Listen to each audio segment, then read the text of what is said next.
Professor Tootle, I generally say this is going to be an exciting meeting, or I'm interested in the topic. But actually, I may not believe that for this conversation because we're talking about extremism, and it seems kind of like a bleak or downer conversation to me. And so I'm going to be really interested to see how you respond to some of my questions today.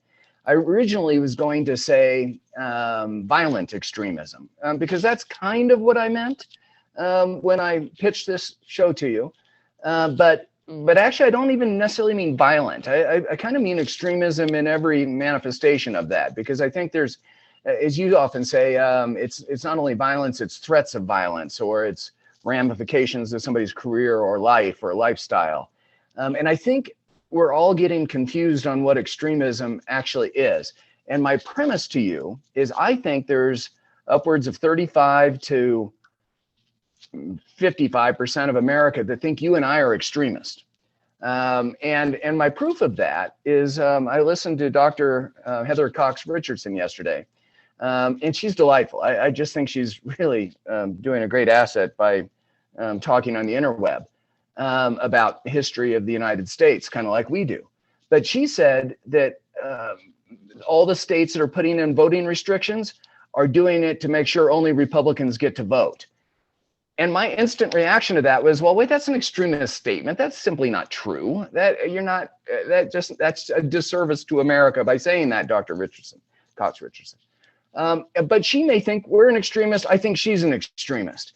Before we get to your bio, can you give me what you want to talk about today in the history of extremism in America? And as to my want, we're going to go back to the founding of the country after you answer that and give your intro. I guess before, I don't care where the conversation goes, so you can take it wherever you go. But the only thing I would want at the very beginning is for us to settle on what we consider the definition of extremism to be. Excellent. Because to me, there, falls into two general buckets. There's the colloquial version of it, which is just anyone who holds an opinion that is outside of the mainstream, or any minority opinion could be considered extremism. But I don't think that that's necessarily a productive conversation to have, because my preference for a Subaru Forester could be then construed as extremism, because obviously not everybody buys one. But I think that what I prefer as a definition of extremism is when someone is willing to use violence or the threat of violence in order to undo the American system.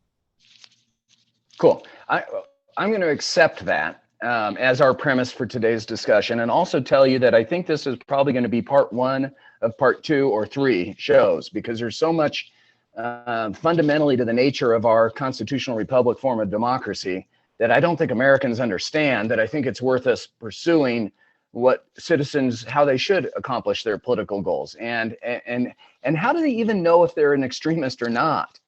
So before I ask my first 2 questions, I do think it's important to have newcomers or friends that watch this on the interweb in the future understand who you are. So Professor Tootle, welcome, and if you can give a couple lines on your bona fides. That's the official word for your whatever. Your bona fides is a perfectly acceptable pronunciation. Okay. I'm Professor Stephen Tootle. I'm a professor of history at the College of Sequoias. I also teach at Ashland University in Ohio. PhD in American history, and written about a lot of stuff for many years, and taught for many years, including National Review, and we met at the American Enterprise Institute. Yeah, all that. Yeah. Excellent. So, Professor, as I want to do, like your D- students, I get on the internet and find out, extremism of America. But last night I did something different. I asked my mother. I said, "Hey, Mom, what do you think?" Now you've met her, I think, 90 years old next week. And I said, "What is extremism in America? What do you think what do you think that means?" She gave me a top 8 list, and then added 2 more because I go, "Wow, there should be a top 10 list, Mom." And so it was kind of interesting that her number 1, she put the founding of America was an extremist action. And I think I know what she meant, but I'm not so certain actually. And so, as I'm wont to do, you're a history professor, we go back to the founding of America, and I saw a meme, and that we always trust Facebook memes, that the most popular holiday in the world is set on different days, but it's people that decided they didn't want to be under rule of the British Empire. And like 55 countries celebrate not being part of the British Empire. I'm not sure that's true, but it was on Facebook, so I bet it was. And so, will you talk about the founders of our country? Were they the extremists, or was the king the extremist?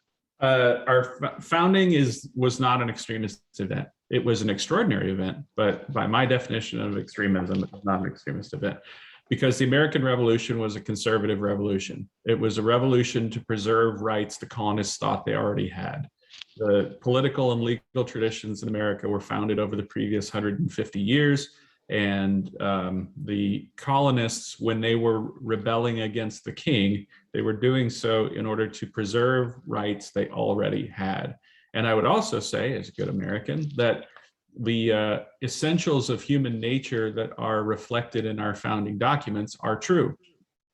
And believing that all men are created equal, that they are endowed with inalienable rights, and among these are the right to live your life as you see fit, rights of conscience, rights of property, that this actually is the correct way to develop the facilities of what it means to be a human being, that it is a proper reflection of what human life should be. And thus, it is not extreme to practice the rights that every human being should have. It is not an act of extremism to reconcile human nature to human reality.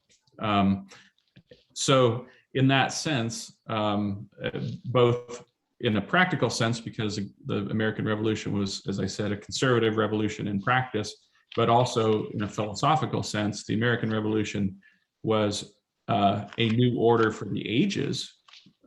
It was an extraordinary event. It was an event outside of what could have been predicted, but it was not an extremist event. But in order to accomplish those noble ideals that you've been describing, we needed to raise arms, or we needed to raise arms to protect ourselves from the king, who was going to make sure we didn't able to have those noble ideas. Right. Where's the extremism come in? Is it neither or both? Well, the extremism, are you talking about like which war. side is to blame? Yeah, war, revolution. Is that an acceptable form of solving problems? Yes, as a last resort, when your essential human rights are being violated, then when your essential rights are out of sync with what human beings are supposed to have, that is the final redress. That is the final step. So the king, the British Empire, were the extremists, and we're just protecting our rights. Well, I don't know that you need to characterize them as being extremists, but as much as you just need to call them wrong, because it is improper to say that a king should govern human beings is wrong, and for them to use violence in order to force human beings to live as subjects is wrong. And so the people who are arguing against that are right. So let's jump forward to today. I think I may have mentioned this to you informally in private conversation a week or two ago. A former Colorado State representative, who's a Facebook friend of mine, I like the person, said that remember that we can shed the blood of tyrants, including our own government. It's enshrined in the Constitution. So upset about current, the Biden administration, blah, blah, blah. And encouraging her Facebook friends to say, hey, listen, blood and violence ain't all bad. Another friend of mine, a current county commissioner, said, I agree with your sentiment, but it's in the Declaration of Independence, not the Constitution.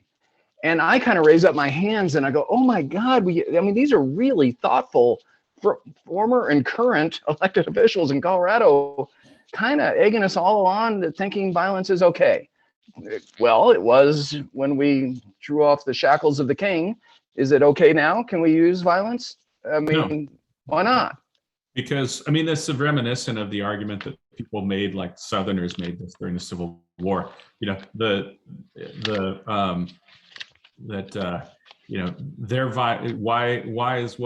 why was the rebellion of the South wrong if the American Revolution is right? And the answer is because Southerners were represented in their American legislature. They weren't being deprived of their rights for representation. If anything, they were the ones depriving people of the right to be represented. And the same is true today. That there is no right to violent rebellion if you are currently being represented in your legislature, if your essential human rights are still being protected and enforced, and there is a mechanism for representation. So it's just so Professor, we've done a whole show on elections, so people can refer back to that. But if you truly believe, as the former president says, that it was corrupt and it was stolen, the very basic part of democracy, there was an unfair election and he won. Isn't that the same? I mean, no. Why not? I mean, if it was conceivable that he won. Well, because the standard is something conceivable, and it isn't something based on your beliefs. Like, are your beliefs true? So what makes a revolution or rebellion or extremism, what makes it justified is what you believe is actually true. And it doesn't really matter what your belief is. You still have to reconcile your emotions to reality. And you have a responsibility to reconcile your impulses to the truth.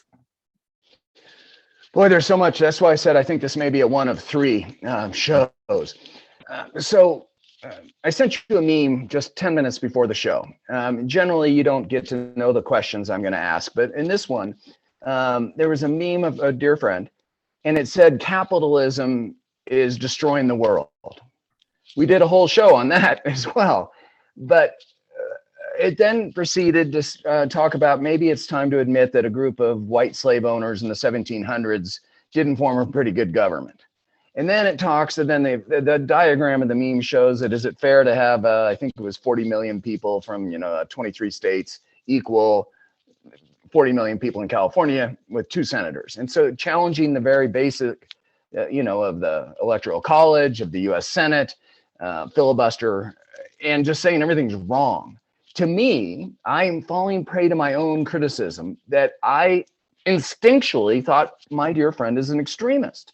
I can't believe they're putting this stuff out because it's misleading people. It's dangerous, actually, to have people not understand our government. So I know he's not, to our definition, he's not a violent or threat of violence extremist, but it is misleading our society down a path I think is really dangerous. So talk to us a little bit about that, of where we are today in extremists, and then we'll fill in between the founding and today. Well, I can do this one of 2 ways. We can either start, if you want to, we could break the meme itself down, and I could tell you all the reasons why it's wrong. And Tony, if you'll post it later, please, that would be helpful. Go ahead, Professor. Or I could speak generally about how extremism forms and what happens to it in our system. So Professor, let me say it in this way. If one doesn't like the Electoral College and the very organization of the United States Senate, the only way to change that is through constitutional amendment. But the states that are small population states wouldn't vote for that. Why would they vote to decrease their power? And so my concern is if we keep going down this path, The only way to stop it is through violence, i.e. civil war.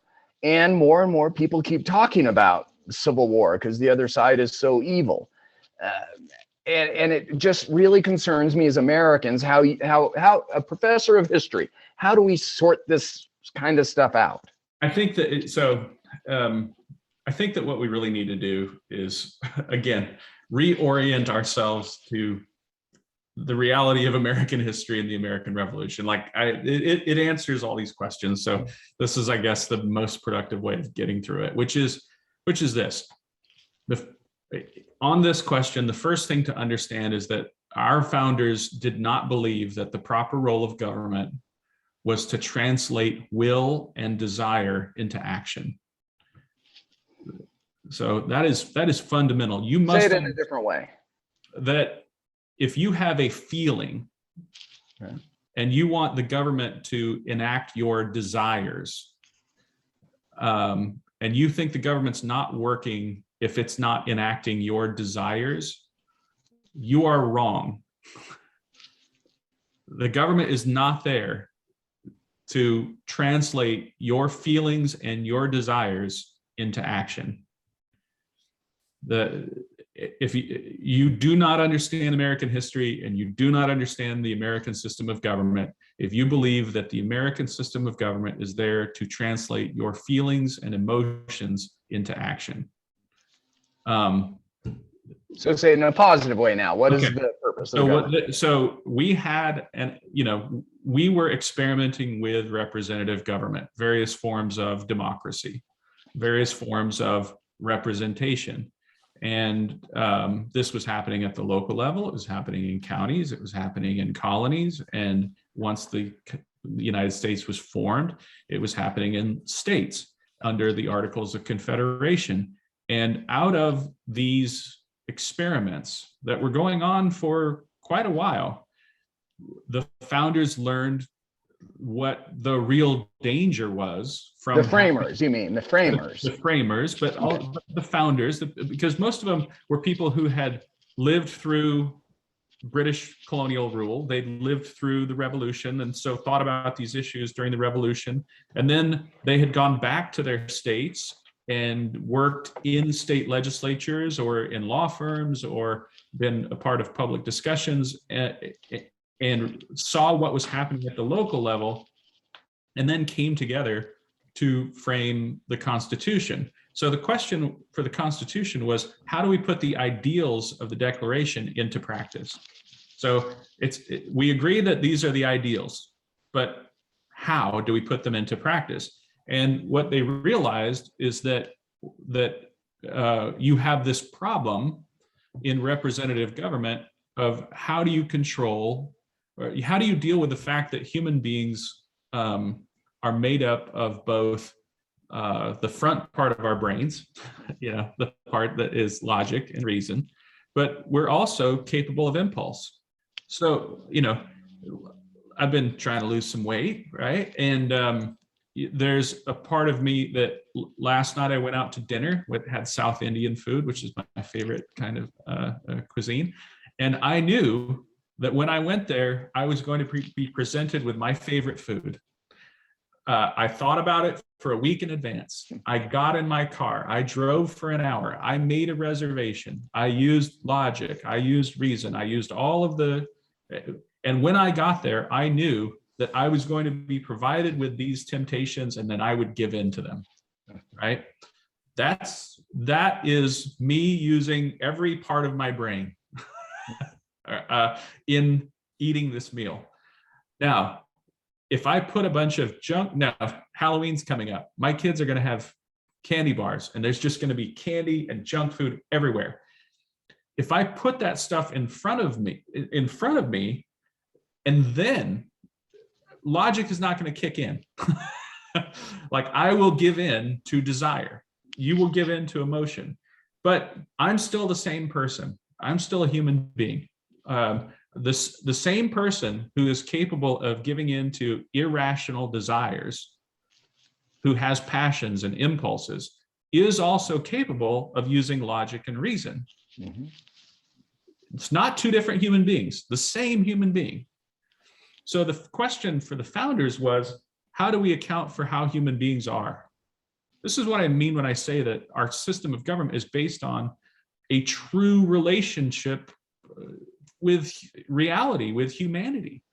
It is accounting for how human beings actually are. Because we are people who have passions, we want things that we should not have, that are bad for us, and we will give in to those passions. So how do we take people and make sure that they have an outlet for their passions that doesn't harm other people? So you can have your passions as long as your passions don't harm other people. But then when it comes to translating your passions or your desires into action, you have to slow down and make sure that you're using logic and reason through a system that is peaceful in order to translate that into action, in order to translate that into actions that will affect not only you, but affect other people. And so there is a scheme of representation that takes place at the local level, at the county level, at the state level, on up to the federal level. But at a very basic level, it's important to understand that our national government is not there to turn your desires into action. And one of the things that has the most important consequence, I mean, it's funny, actually this dovetails nicely with a discussion of extremism, but if you think about your brain, your DNA, the human, everything that's going on between your ears, there's no difference between you and Gandhi and Martin Luther King and Stalin and Hitler and a Spartan and Jesus Christ. All of those, your brain is capable of all of those things. The greatest acts of kindness and humility and genius, but also the grandest, most evil things that a human being could conceive of or do. Your brain is capable of doing all of those things. So the question for the founders is not, how do we make human beings not be human? Because Americans are human beings. So we're going to have all of the same impulses towards evil that every other group of human beings has. The question for our founders is, how do you take that, and when it's dropped into the American system, make sure that that evil doesn't spread? The difference between the United States and Nazi Germany is not that Germans are genetically deficient.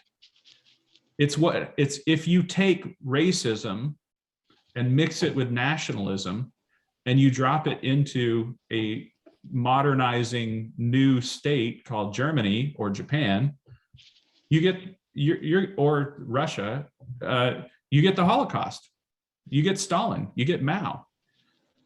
The question, in a way, what happens when you get racism and nationalism and extremism in the United States is you get lynchings, you get murder, you get acts of racism, you get individuals, but what happens is they don't spread further.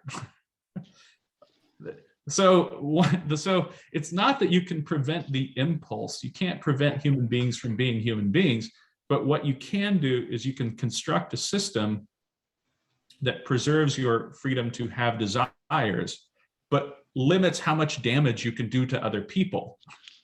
So and you're talking about branches of government and checks and balances and roles and I mean, that's the scheme that they come up with. The scheme that they come up with is this system of checks and balances, et cetera.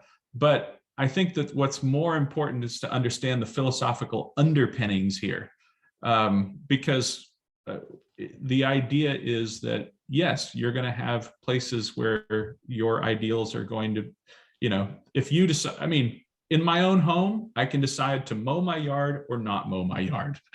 Right? Because the question of how tall my grass should be, if it should be 3 inches or 1.5 inches, is really up to me.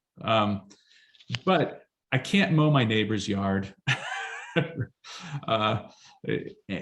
I can spout things that I can't abuse you. So there are a lot of things that are up for peaceful negotiation. And I guess, to me, a lot of the interesting questions that people have revolve around things like, for instance, democratic socialism. That's a good question. Or civil disobedience. That's another, good question. What's the role of civil disobedience in extremism? Because there are certain things that are that exist on the margins of these questions that I think are interesting and worth exploring. Yeah. So now, Professor, well, actually, for friends that have joined us, I'm only going to facilitate for another 3 or 4 minutes here, and then we're going to open it up to questions.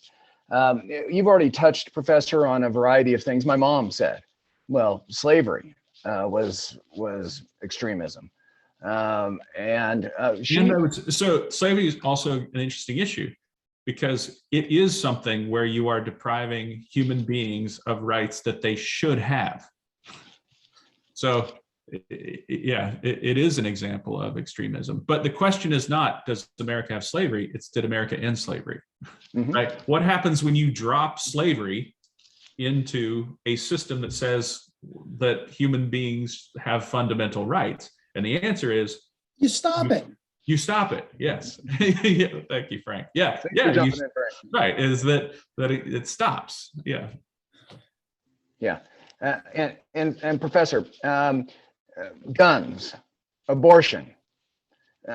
Those are the other 2 things my mom outlined as forms of extremism, and how people act on their opinion on guns, pro or anti-abortion. And there's a variety of others. But can you outline, my mom doesn't have a history degree. You are the historian. Can you outline the 2 or 3 things in just a couple minutes of the most things that we should study and be aware of as Americans of extremism? Is it McCarthy? Is it locking up Japanese citizens? Is it stopping habeas corpus during the Civil War? I mean, what are the acts of extremism that we should be concerned about in order to keep our republic strong?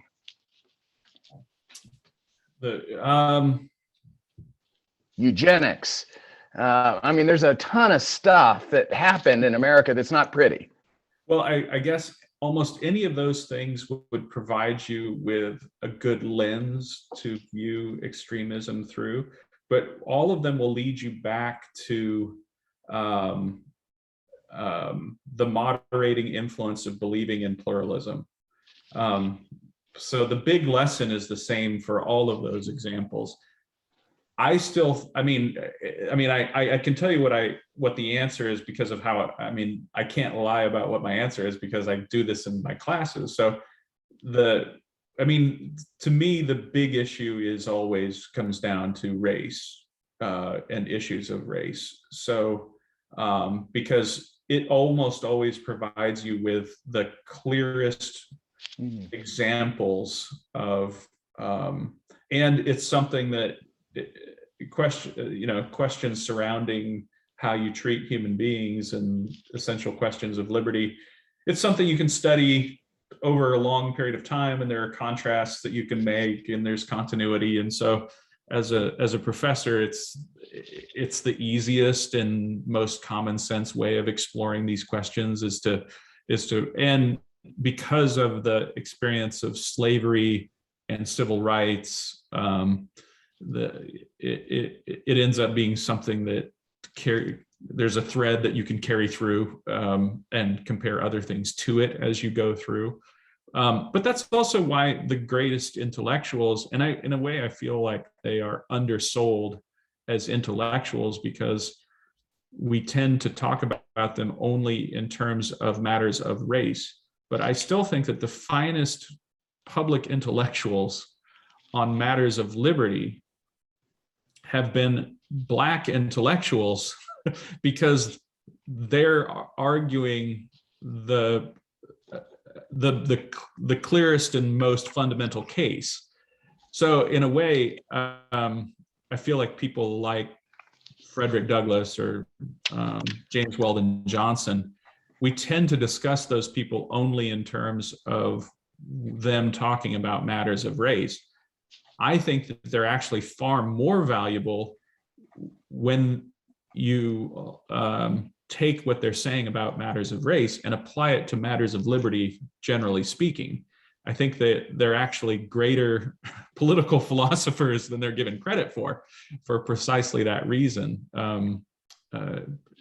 because they are so useful, because they're talking about black-white issues. But really, they're the ones who get at the heart of what freedom is and what freedom means and how to apply it in a very practical way. I mean, I'll just tell you I just started reading John McWhorter's last book, and Which one? Woke Racism. I'm only 15 pages into it, but you listen to a conversation between John McWhorter and Glenn Loury, and it's a masterclass on issues of liberty. Now, granted, many times they're talking about issues involving race, but just in terms of there are no two finer, public intellectuals to listen to than John McWhorter and Glenn Loury. Like, it doesn't matter what their skin color is. Like, these guys are super smart and they're talking about important issues. And I think it's almost a shame that we limit how we apply what they're talking about, and put them in this sort of box of like, they're just talking about Black people. No, like so anyway, my life has been enriched immensely by taking them seriously as thinkers and intellectuals, regardless of how their ideas are supposed to be applied. I want to make sure I understand, Professor. When I said, what are the major examples of extremism in the United States that we should be aware of, you're focusing in, not entirely, but you're saying it's so overwhelmingly persuasive that race and racism in the Civil War. How about this? I'll just name them in order. Okay. The most dangerous extremists in American history were the people who were trying to undo the results of the American Revolution by reorienting American society in order to defend slavery. The next most dangerous extremists in American history were the people who were trying to destroy the United States of America by systematically depriving Black people of their political rights in the years after the Civil War.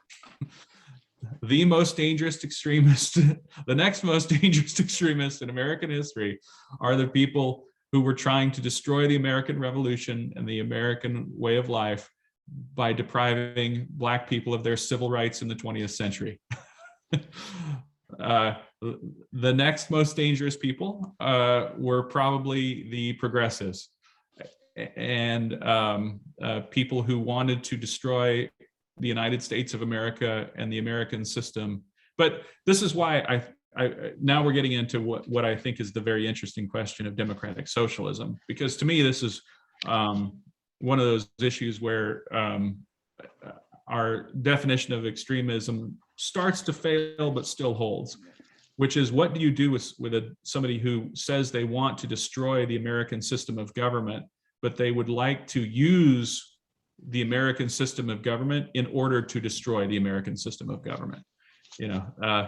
Flush that out a little bit more, though, because I think that's going to be unclear to a bunch of folks. Oh, well, if you're saying that what you would like to achieve is you would like the abolishment of private property and to no longer have a society based upon individual liberties, that instead you would like a society based upon group rights and class distinctions rather than the protection of individual rights and the destruction of property rights, you're calling for the destruction of the United States. But a democratic socialist is calling for the destruction of the United States, but saying that they will only use the methods of democracy in the United States in order to destroy the United States. And so they are a sort of special case. And the metaphor that I like is those kinds of ideas are a cancer. And there's a difference between a cancer and a heart attack. Like, some extremists are a heart attack, and they want the they want the system destroyed now, and they want to use violence now in order to destroy the system. But so Professor, not to pitch you again, pitch you against Dr. Heather Rott Cox Richardson, but just yesterday in a Facebook conversation she had. And I really like her. I think she's a fun historian to listen to, and I think you echo that. She's a good historian. She's correct? a good historian. Yep. But her politically, she said three things yesterday. They're exact flip side opposite of what you just said right now. She said three things. The filibuster it's a radical concept. That the filibuster, where 21% of the country's population can stop the rest of the country. She's talking about the U.S. Senate and then / filibuster. She said it's radical to believe that we shouldn't stop the filibuster and stop. The second one is the Electoral College, that it's radical to believe that the population of the United States doesn't get a popular vote, that the Electoral College, it's a radical belief. It's in the Constitution. And it's also radical that we allow millionaires and billionaires to exist in the US when there's so many people suffering. We can look at exact quotes, but that's fairly close. Aren't you pitting you and her against each other, saying she thinks you're a radical and we think she's a radical?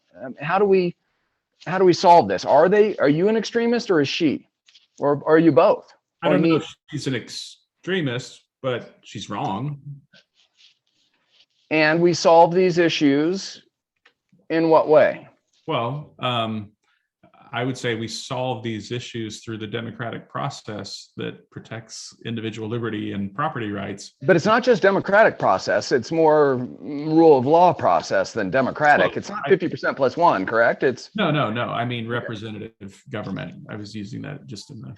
And rule of law. Okay, that's why I think we're going to have to do a second show. I've gone too far. Team, this is your chance to interrupt both Professor and I and ask your more important questions than I framed them. But hopefully we gave you enough handholds to ask your own question on what you think is important for America today. So, Frank, you're up. I don't have an idea. I don't have a thought. What do you mean you don't have an idea? I thought I came up with a good one when we said we stopped it. I mean, That's the beauty of the United States. We keep talking about how this is a screwed up mess, but the reality is we allow bad things to occur, and then we say, but this isn't the way it's supposed to be, and we fix it.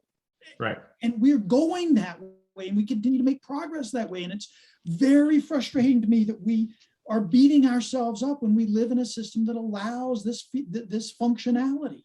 For peaceful functionality. Thank you. Yes. I mean, that's the first problem with that meme, right? Again, under our definition of capitalism, first of all, we reject the idea that we should even use the term capitalism and remind ourselves that what we're really talking about is peace.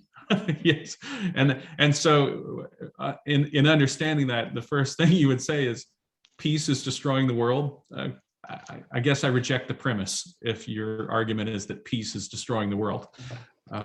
Because historically, as we've talked about in another show, if in the history of the human race is if you have something that I want, I take it from you. And if you try to stop me, I'll hurt you or kill you. Right. The alternative to peace is violence. Yeah. And to say that somehow peace is bad and violence is good, you're now, I disagree with your values. If you think that it is somehow better that the strong should abuse the weak and take whatever they want using violence. Yeah. So thanks, Frank. Are you good? Yeah, go to Dr. Force. She had a great question just a moment. Dr. Force, you're up. You got to take yourself off mute and you're up. There we go. The thing that is obvious to me, please help me understand, is that there is a difference between the historical definition and the modern definition of what is what. You know, is Dr. Tootle, is your definition the same as Bernie Sanders? You know, as far as, you know, it goes for socialism, democratic socialism. I mean, what is the difference? Well, I was using his definition of democratic socialism. Okay, so you said the other theorist was wrong. Why? Is it going against your definition or somebody else's definition, or is it her definition? Well, And your have John definition. read the first one and all. What was the first assertion that Heather Cox Richardson made? That the 21% of the country, it's immoral or it's radical to believe that a certain percentage of the Senate should be able to stop the will of the country. Well, okay. So why is that wrong? It is a fact. This is non-controversial that states are not prisons. Okay. So Well, the fact that states are not prisons means that you have the right to move about freely in the United States. And if you find something that is objectionable, that for instance, if you prioritize more than anything else, that you would like to be overrepresented in the Electoral College, you can move to Wyoming, a place with 3 electoral votes, even though it has the population of Fresno. And you can affect that change. Also, every single day that you live in every single state, you are currently experiencing representation at every level of government. You are experiencing representation at the city level, at the neighborhood level, at the district level, the districts for your city council, the district for your county, the county itself, the state itself, and you are currently experiencing a government that is protecting your rights, and you are experiencing representation in many different forms in ways that were established through peaceful negotiation. You're experiencing that every day. And so the idea that somehow one of these mechanisms is a radical deprivation of your human rights is simply false. Well, Professor, isn't it true that without the structure of the U.S. Senate, 2 per state, 2 senators per state, which is fundamentally unfair right from the beginning of our country, we wouldn't even be a country if it wasn't for that checks of the House versus the Senate, correct? Yes, because the various parts of the United States, I mean, again, there was a scheme of representation to establish these things. We had a laws set up by first the Continental Congress and under the Articles of Confederation, the Northwest Ordinance, which was then re-ratified by after the Constitution. So it's a law that existed before and after the Constitution that set up a democratic process for how a territory comes into the United States. And it establishes that Congress has the right to establish these rules for how territories become states. And that happened via a peaceful rule of law negotiated system. And part of that is that when you choose to become a state, you will have a minimum level of representation in one part of our government. And that means that at a minimum, your representation will be 1 congressman and 2 senators. And that means that no matter what the population of your state is, that's what it will always be. And if you were to remove, the other thing is that if you were to remove California from the equation, or the new one is Texas. Texas supposedly wants to. Yeah, it removed. But if you were to remove, or if you were to, sort of take these handful of outliers and just understand that like every state deserves the right to be developed, to have its interests represented somewhere. It is not a deprivation of your rights to have minority rights represented. So, like, I get it. And her comment about billionaires is also, I would say, weird and flawed, because it's based on the idea that somebody else having money involves a deprivation of my rights.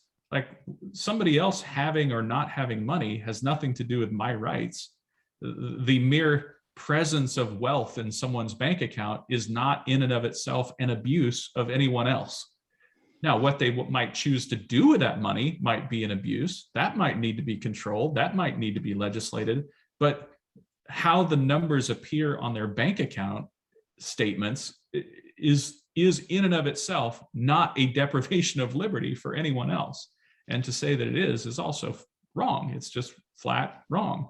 Like, how many zeros are on your bank statement does not in and of itself deprive anyone else of liberty.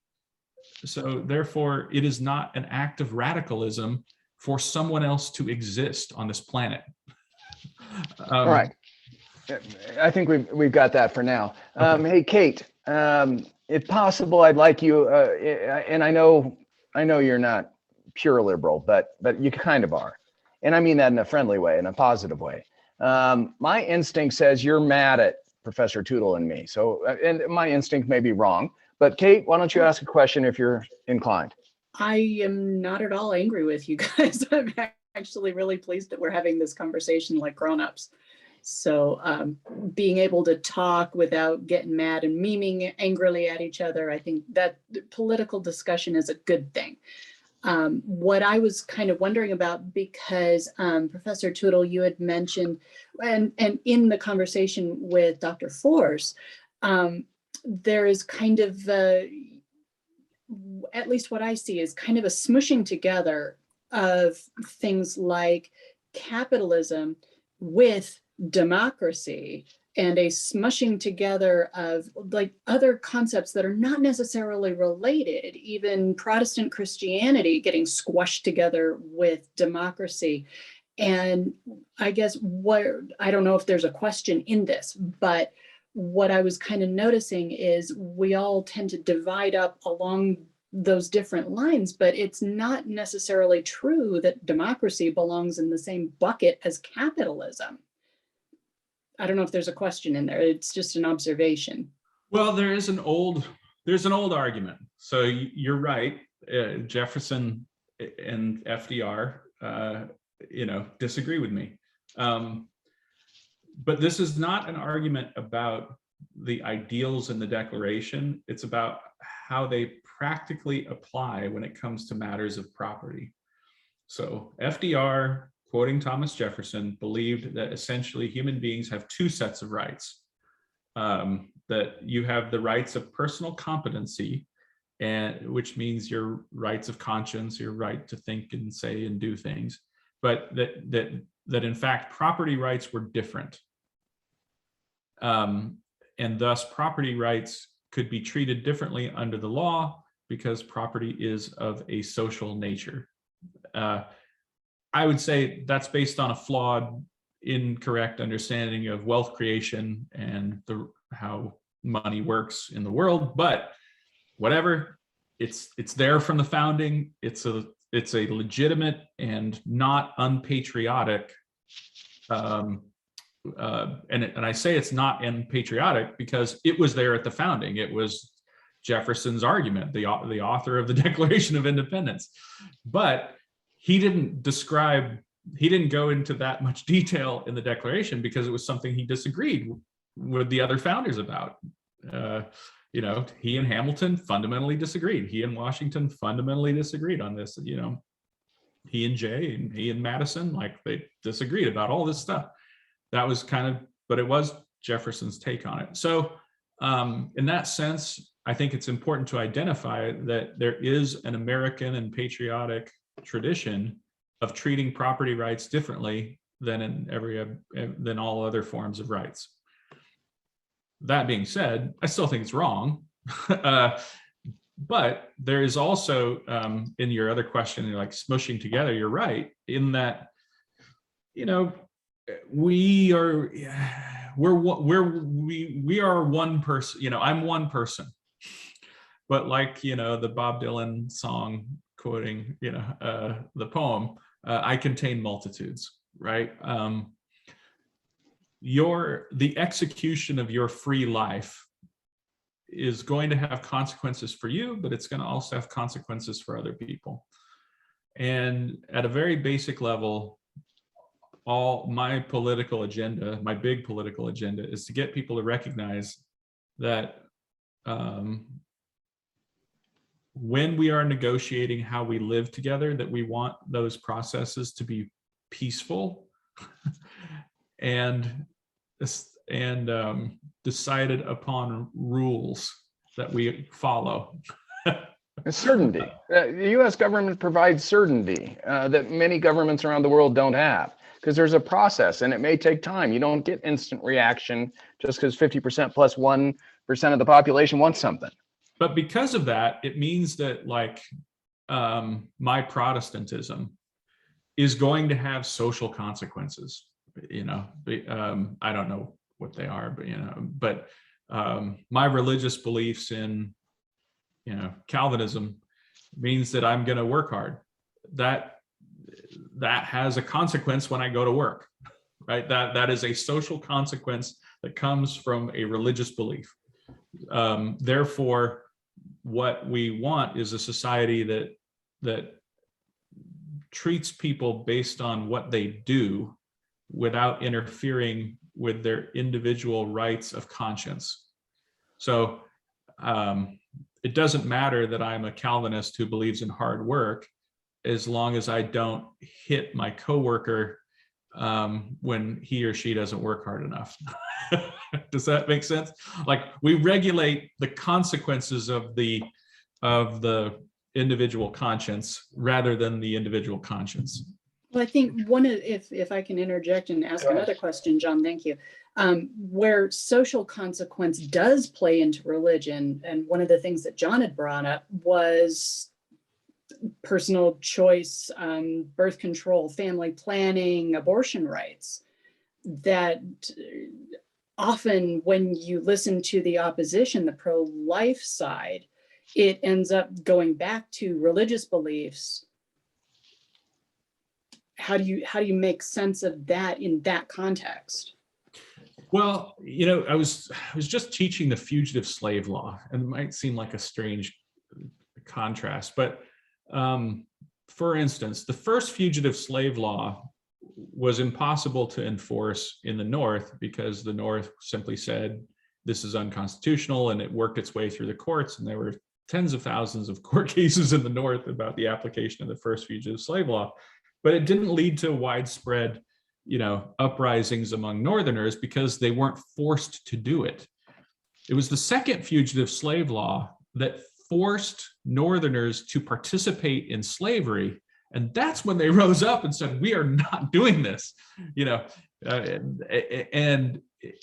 lot of ways. And the example I gave my class is like, we can buy products from China and say, I wish the Chinese weren't abusing the Uyghurs. And say, I wish that this thing that was happening far away wasn't happening, but I have nothing to do with it. I'm not personally abusing any Uyghurs. Where our conscience becomes outraged is when you ask me to participate in this thing that I morally disagree with. And so I think for a lot of people, the question of abortion becomes so passionate because they say, well, I don't agree with abortions, abortions on demand. I mean, and in fact, it's less than a third of Americans who believe in abortion on demand at any point in the presidency, at any point in the pregnancy, and all publicly paid for and without any limitations. And once you start really drilling down, it's closer to 15% who would argue that. So in a way, what is the extremist position, if we're going to call this one of these positions extreme? Once you start saying, well, what if the government wasn't paying for it? Well, then the number actually goes down. What if it's just the first trimester? Well, then the number goes down. So what arouses the individual conscience, where the intersection of religious belief, where you run up against that person who says, I'm basing this on my religious beliefs, really comes from when you're asking for their active participation in this thing they find to be morally objectionable.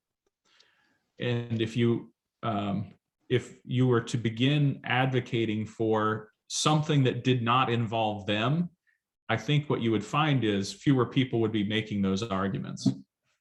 Fascinating. We're almost out of time, Professor, so sorry to cut you off, Kate. We need to go to lightning round. So anybody else that has a question, take yourself off mute. Mr. and Mrs. Casey, are you up? Yeah, I've got in the chat, I think it was Eisenhower who said something like, no generation learns from the prior generation, that each generation relearns the fundamentals of democracy. And I think we're having a lot of discussion now about extremism, the moderating force of democracy that we learn about. But is this really a new phenomenon? Or is this something that every generation lives through and has lived through over the last two centuries or so? Quick answer, Professor. Yes, Eisenhower's right. I always say history doesn't repeat itself. And that quote, that people say, those who do not learn from history are doomed to repeat it. I say, no, those who learn history are doomed to watch in slow motion horror as human beings make the same mistakes over and over again, which is a less elegant way of saying what Eisenhower said. But at the same time, there is one important difference, and that is that our heroes are the wrong heroes now, and the fundamentals have now not been taught for generations. So flush that out, Professor. Well, I just mean nobody knows what to defend anymore.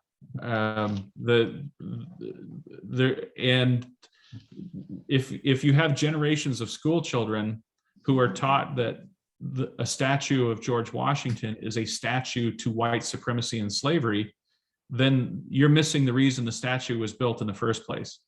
The reason we built statues to George Washington is not because he owned slaves. We built the statue despite his slave ownership, not because of it. We built George Washington gets statues because he established the first principle that's necessary in rule of law and representative government, which is that the law is above the individual, and that we don't have kings. And if you don't understand that, then, and if you don't make that argument, and if there aren't elites and institutions that are teaching these fundamental basic issues, nobody knows the proper way to answer the critics. I mean, one of the reasons that we get so much extremism today is that people will answer ignorance with ignorance. They say, they assume that the opposite of whatever the other extremist is saying is true. And they think that that it's somehow the conservative position to just say the opposite of what a leftist says. But they don't realize that, no, they're actually stating something that's just as unpatriotic and that will lead to the destruction of the United States. But because they don't understand what government is supposed to be doing, they don't even know what to defend. So what's missing now is the people who, we've been talking so much about like thinking outside the box that we stopped, 40 years ago, we stopped teaching the box. And I think I told you before we heated up the mics, the one, there's the civics test taken at some elite universities that revealed that people knew more about history before they started college than when they left. Yeah, which just says we got an educational problem. We have a problem with elite institutions and elite education. If going to college makes you dumber. We're out of time, but I do want to squeeze in Jason, if you want to jump in, Jason.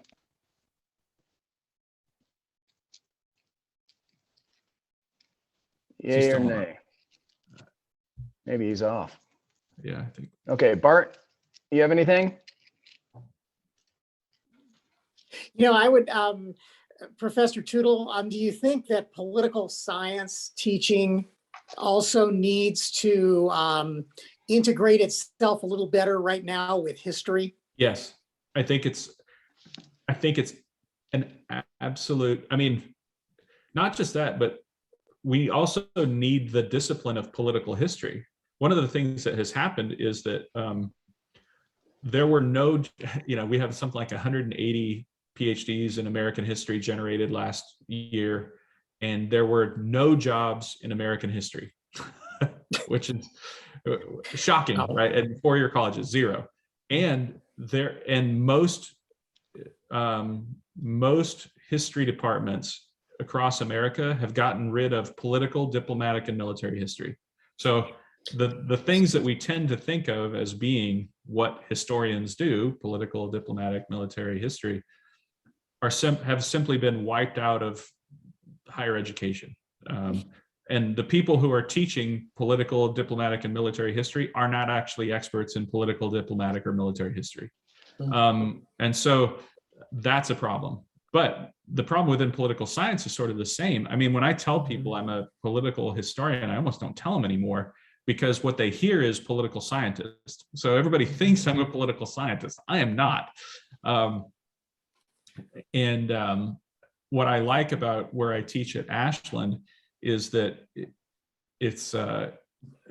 I teach in their master's in history and government, and it feels like the last merry band of people who still take both government and politics seriously in political science, and the last few political historians in America. And we've all sort of been gathered together in this one program, but that's not a good sign for the rest of higher education, that we've all managed to find ourselves in this one little program in Ohio. Not a good sign, and we will talk about education in the future. Professor Tootle, wrap up in a minute or less. From the premise of extremism is violence and the threat of violence, what aspects of public policy today are American citizens entitled to be extreme with that definition? Are there any?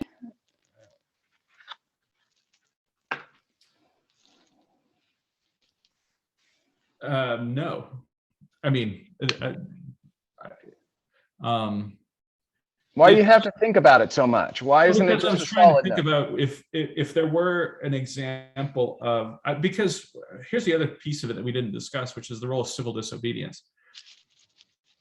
In a system with rule of law where rights are being protected, civil disobedience is so much more effective than extremism. And and people always say like, oh, this was an act of civil disobedience, and then they just, a riot is not civil disobedience. If you're destroying property, you're not engaged in civil disobedience. If you're using violence, you're not engaged in civil disobedience. Civil disobedience, as part of the requirements, are that you have to follow all of the laws except for the one that you are protesting. So you are saying, I want to be arrested. I want, in order to demonstrate this injustice that is existing in my society. But part of that is accepting the consequences without violence and without harming others.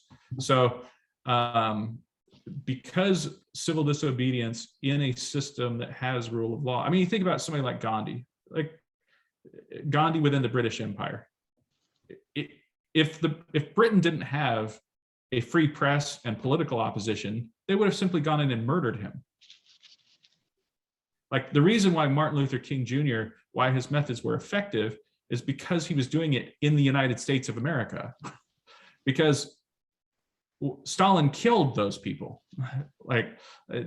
So because civil disobedience is such an effective method of demonstrating when an injustice is taking place in a society, I don't know that there is a role for political extremism that I would advocate for. So, So I'm trying to think of a theoretical instance where I would, but I might eventually, but off the top of my head, I can't.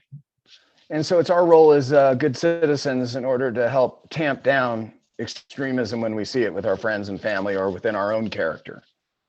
Agreed? Well, what I hope so, but what you really can only do is, because extremism is something that arises out of passion. And when people are passionate, they're not being rational. So you have to wait until you can talk to the unmessed up version of them. So when somebody's hot, like, you really can't, you're never talking about the issue itself. My friends and I joke that when somebody's yelling at you in a public forum, all you're really hearing is, my father couldn't show me affection. This is an expression of something else that's going on. We're not actually arguing about whatever the issue is. Like, once you've calmed down, I want to talk to the best version of you. Love that. Let's end with that, except Erica, do you have a conclusion? I feel bad not calling on you. No, don't feel bad not calling on me. My conclusion is, I just want to say thank you guys listening with my 15-year-old. And Stephen, do not worry, because you're not the only people. We got a whole other generation coming up who's super interested in the crossover between history and government. And so don't lose hope on that one. Tell them to write a letter to the board of trustees at your local college. You just did. He's standing right here. Yeah. Awesome. We'll finish with Thanks, that guys. today. Thank you, Erica. Okay, let's declare victory, Tony, and stay on the phone for just another minute.